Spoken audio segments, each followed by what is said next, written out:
একটি মজার দেখতে ভূত যার নাম গুবলু। সে সাদা রঙের, তুলোর মতো নরম চোখ দুটি বড় বড়। সে মেঘের ওপর অলসভাবে শুয়ে আছে, আরাম করছে।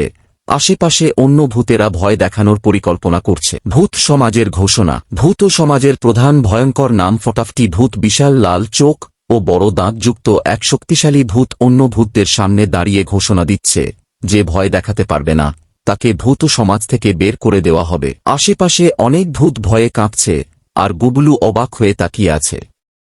গুবলুর ভয় দেখানোর ব্যর্থতা। গুবলু এক নিরীহ মানুষের সামনে দাঁড়িয়ে মৃদু গলায় বলছে, বাহ, কি সুন্দর চাঁদ। লোকটি তাকিয়ে হাসছে এবং দেখাচ্ছে যে ওটা আসলে রাস্তার বাতি। গুবলু হতাশ মুখে তাকিয়ে আছে। গুবলুর নতুন পরিকল্পনা। গুবলু একটি পুরনো দোকানে ঢুকেছে।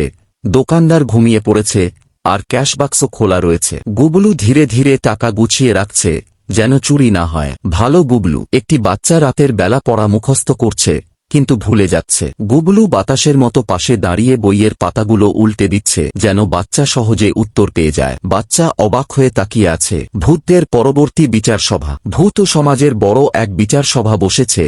মাঝখানে গুবলু দাঁড়িয়ে আছে। ভয়ঙ্কর ফটাফটি ভূত গম্ভীর মুখে তাকিয়ে আছে। আশেপাশে অন্য ভূতেরা কৌতূহলী মুখে দেখছে, আর সামনে কিছু মানুষও দাঁড়িয়ে আছে যারা গুবলুর পক্ষ নিচ্ছে। গুবলু নতুন ফলাফল। ভয়ঙ্কর ফটাফটি ভূত হাসছে এবং ঘোষণা দিচ্ছে, এখন থেকে গুবলু হবে সহকারী ভূত, যে মানুষের উপকার করবে। গুবলু খুশিতে উঠছে, আর আশেপাশে অন্য ভূতেরা মিশ্র প্রতিক্রিয়া দেখাচ্ছে। কেউ হতাশ, কেউ অবাক, কেউ হাসছে।